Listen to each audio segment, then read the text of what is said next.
Hi, നമസ്കാരം. വനിതാ ശാക്തീകരണത്തിന്റെ പേരിൽ, സംവരണത്തിന്റെ പേരിൽ ഗവൺമെന്റ് വിളിച്ചു ചേർത്ത പ്രത്യേക പാർലമെന്റ് സിറ്റിംഗ്സ് നാളെ മുതൽ ആരംഭിക്കുകയാണ്. വനിതകൾക്ക് 1/3 സംവരണം ലോക്സഭയിലും സംസ്ഥാന നിയമസഭയിലും ഏർപ്പെടുത്താൻ വേണ്ടി, അതായത് 2029 തെരഞ്ഞെടുപ്പ് മുതൽ ഏർപ്പെടുത്താൻ വേണ്ടി എന്ന വ്യാജേനയാണ് ഭരണഘടനാ ഭേദഗതികളുമായി സർക്കാർ വരുന്നത്. പക്ഷെ പ്രതിപക്ഷത്തിന് വളരെ വ്യക്തമായ നിലപാടാണ് ഇക്കാര്യത്തിലുള്ളത്. വനിതാ സംവരണത്തിന് വേണ്ടി ഏതളവ് വരെ പോകാനും പ്രതിപക്ഷം തയ്യാറാണ്. നിലവിൽ 543 അംഗ ലോകസഭയിൽ 1/3 സീറ്റുകൾ സ്ത്രീകൾക്ക് സംവരണം ചെയ്യുക, അടുത്ത തെരഞ്ഞെടുപ്പിൽ അതിന് പ്രാബല്യം വരുത്തുക. ഇതാണ് പ്രതിപക്ഷത്തിൻ്റെ നിലപാട്. മറിച്ച് വനിതാ ശാക്തീകരണത്തിൻ്റെ മറവിൽ ഇന്ത്യയുടെ ഫെഡറൽ സന്തുലിതാവസ്ഥയെ തകിടം മറിക്കാൻ വേണ്ടിയിട്ടാണ് സർക്കാർ ശ്രമിക്കുന്നതെങ്കിൽ, അല്ലെങ്കിൽ അതാണല്ലോ, അതിനു വേണ്ടിയിട്ടാണല്ലോ ഡീലിമിറ്റേഷൻ കൊണ്ടുവന്നത്. അതിനോട് ഞങ്ങൾ യോജിക്കുന്നില്ല.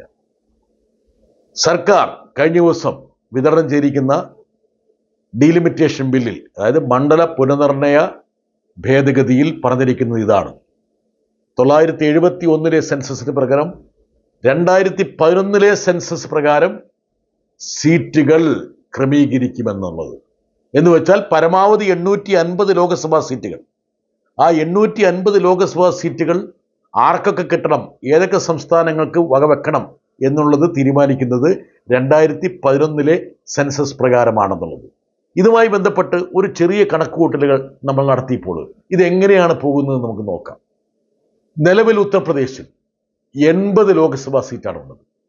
2011 സെൻസസ് പ്രകാരം പോകുകയാണെങ്കിൽ ഈ 80 സീറ്റ് 140 സീറ്റായിട്ട് ഉയരും.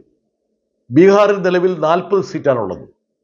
2011 സെൻസസ് ആണ് എടുക്കുന്നതെങ്കിൽ അത് 73 വർദ്ധിക്കും. ഇനി രാജസ്ഥാൻ 25 സീറ്റുള്ളത് 48 വർദ്ധിക്കും. ഇനി മധ്യപ്രദേശ് 29 സീറ്റുള്ളത് 51 വർദ്ധിക്കും. മഹാരാഷ്ട്ര 48 79 വർദ്ധിക്കും. ഇനി നമുക്ക് ഈ 2011 സെൻസസ് വരുമ്പോൾ 850 സീറ്റാണല്ലോ, അതുകൊണ്ടാണ് ദക്ഷിണേന്ത്യയിലും കുറച്ച് വർധനവ് കാണുന്നത്.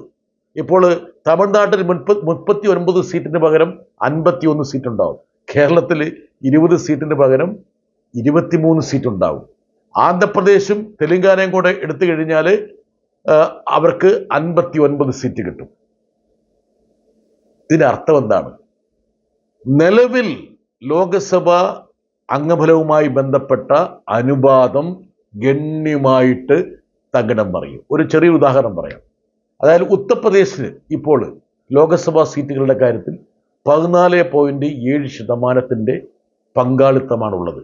ആ 14.7% എന്നുള്ളത് 16.5% ഉയരും. അതുപോലെ ബീഹാറിന് 7.4% പങ്കാളിത്തമാണ് ലോക്സഭാ സീറ്റുകളുടെ കാര്യത്തിൽ ഇപ്പോഴുള്ളത്.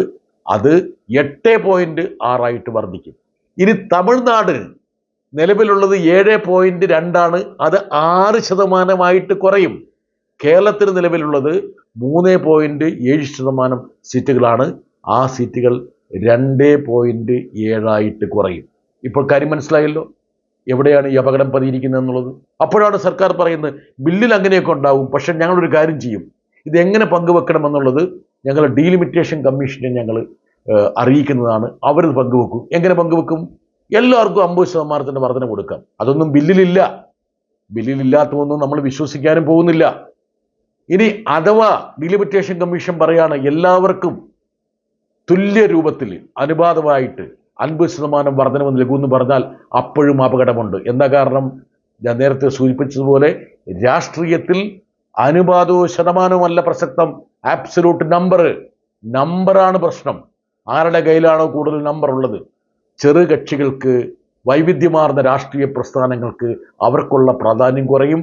ഇപ്പോൾ തന്നെ ധനകാര്യ മേഖലയിൽ ദക്ഷിണേന്ത്യ ഒരു കോളനിയാണ്. 18-20% പോപ്പുലേഷൻ ഉള്ള നമ്മൾ ഈ GDPക്ക് 30%, 35% സംഭാവന ചെയ്തിട്ട് കിട്ടണം എന്താണ്? ഒന്നും കിട്ടുന്നില്ല. കേന്ദ്ര ഖജനാവിൽ നിന്ന് ഒന്നും ദക്ഷിണേന്ത്യ സംസ്ഥാനങ്ങൾക്ക് കിട്ടുന്നില്ല. കിട്ടേണ്ട പണം പോലും തടഞ്ഞു വെച്ചിരിക്കുന്നു. അപ്പോൾ ഒരു ഫിസ്ക്കൽ കോളണിയായിട്ട് ദക്ഷിണേന്ത്യ മാറിയെങ്കിൽ ഇനി ഒരു രാഷ്ട്രീയ കോളനിയായിട്ട് കൂടി നമ്മൾ മാറാൻ പോവുകയാണ്. ഈസ്റ്റ് ഇന്ത്യ കമ്പനി ഭരിച്ചപ്പോൾ ഇന്ത്യക്കുണ്ടായിരുന്ന ഒരു പദവിയായിരിക്കും ഇനി മോഡി ഗവൺമെൻറ് ഭരിക്കുമ്പോൾ ദക്ഷിണേന്ത്യക്ക് ഉണ്ടാകാൻ പോകുന്നത്.